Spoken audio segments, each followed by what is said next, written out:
So yeah, recently there were two shootings in the US, one in El Paso and one in Dayton, and the aftermath will probably be no different from similar shootings in the past. Liberals will ask for stricter gun laws and conservatives will try to prevent just that. And at this point the arguments don't really change, it's just a collision of two conflicting standpoints. In this video I want to address a very common pro-gun argument, which I find incredibly stupid, but most anti-gun activists seem to know too little about guns to counter this argument, so the pro-gun side usually gets away with it. By watching this video, you will hopefully be able to contest the argument, or you might have something to challenge your own viewpoint, depending on where you stand on the issue. So let's get right into it. The shooter in Dayton used a modified AR-15 style gun, and the El Paso shooter a semi-auto version of a Kalashnikov. And in the past, AR-15 models have been used repeatedly. Therefore, liberals would usually call for a ban of such weapons. Now, from a legal perspective, it would obviously make a lot of sense to define these groups of weapons by a set of common features which distinguish them from other firearms, such as detachable magazines, a certain barrel length, and so on. But for campaigning, you need a term for this group of weapons, otherwise you'll have a hard time of catching people's attention. And so oftentimes activists and media refer to said group of weapons as assault rifle, because they look like the guns they know from newspapers, television, and Hollywood movies. And then this is usually where the NRA and their friends intervene. Their argument is that the guns that are used in the shootings aren't assault rifles. Assault rifles are fairly heavily regulated already in the US and are therefore hard to come by. And they just look very similar to the weapons used by the shooters. So what's the difference? Here we have a clip of a YouTuber called The Firearms Guy explaining it. He is obviously pro-gun, so you can be sure he will do his best to explain it accurately. All yours. But the main difference between this and an assault rifle, or they also say military style rifle, is that although they do look alike, they are very different. And the main difference that the AR-15 is with an actual assault rifle is the select fire capabilities. I absolutely love how he precedes the explanation with "they are very different" and then proceeds to name only one difference, select fire. And this is basically the whole argument in a nutshell already. Select fire means that the gun can shoot not only semi-auto, so one shot per trigger pull, but also full auto, meaning that the gun keeps shooting as long as you hold down the trigger. But now you might ask, but if the dangerous full auto assault rifles are strictly regulated, isn't everything fine now? And the answer is no. And it's no because select fire isn't really all that big of a deal. What makes assault rifles such a dangerous tool for mass shootings is not just the full auto capability. Arguably, full auto doesn't even make it that much more dangerous. You can ask any soldier about action movie cliches and they will tell you that no army in the world teaches to fire their assault rifles in full auto as much as you see in those movies. In practice, assault rifles are fired semi-auto almost exclusively, and that for a reason. Full auto fire depletes your ammunition much faster than semi-auto fire, while not achieving a better effect on target. And the increased recoil you get from full auto fire will automatically lead you to miss more bullets. And even if you would hit every shot on target, you will most likely use more bullets than necessary. An enemy soldier with body armor can be reliably taken out with 2 to 3 well-aimed semi-auto shots, and an unarmed civilian takes even less. So if you want to kill as many people as possible, you don't really do yourself a favor by using full auto. You will empty your magazine quicker, forcing you to reload, which makes you vulnerable even to unarmed civilians, and you are more likely to run out of bullets before you run out of targets. Of course, having the option to use full auto is a benefit to a well-trained gunman, but only a limited one. And more importantly, it's not the only advantage an assault rifle has.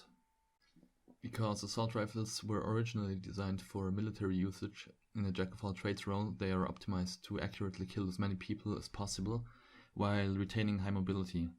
And because your average infantryman might be under stress during a gunfight, they are also made to be easy enough to operate even when you are in suboptimal conditions.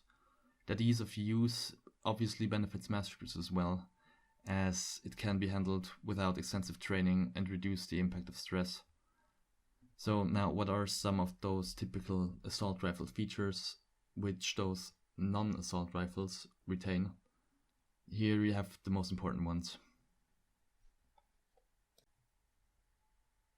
The buttstock allows the shooter to press the firearm into his own shoulder and thereby creating a third point of contact with your body, the other two being your hands, which does increase the stability of the gun significantly.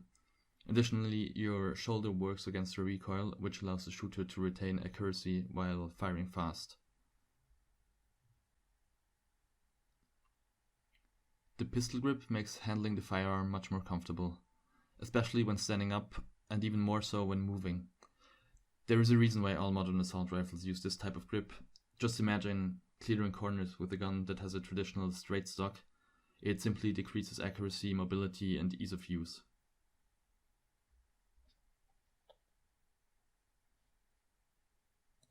The long rifle barrel has more than one effect. For one, the length of the barrel increases the time for which the projectile is accelerated by the high-pressured gas, increasing its velocity. At the same time, the rifling of the barrel will make the projectile spin around its longitudinal axis. This improves the stability in flight, same as when you throw a football basically. And therefore, the longer the barrel, the greater the range and accuracy of the projectile. Secondly, the barrel allows you to stabilize the gun with your second hand. By having 3 contact points, which are all fairly far apart, it's very easy to keep the gun straight and stable, even without much training. Now, imagine a pistol for contrast, which is just one contact point, namely the grip. An inexperienced shooter will have a much harder time to stabilize it, and so aiming becomes harder. Additionally, inexperienced shooters are likely to twist the gun just before firing, either because they cramp up when pulling the trigger, or because they anticipate the recoil and instinctively press against it before they fire. And you just need to shift the barrel a couple of degrees and you will miss the target. With an assault rifle you don't have that problem, and that's probably one of the reasons why they are so happily given out to child soldiers. It's just very easy to use, even without a lot of experience.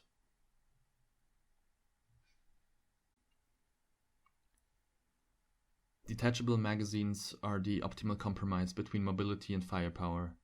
The gun remains fairly light at all times, which makes aiming and maneuvering much easier. At the same time, you can put a lot of rounds downrange with relatively short intermissions. The modular nature of magazine systems makes the guns even more flexible, because they allow the user to insert high-capacity magazines, and by increasing the number of bullets in your magazine, you sacrifice mobility and reliability, but you gain much more sustained firepower, which is perfect for mowing down unarmed civilians.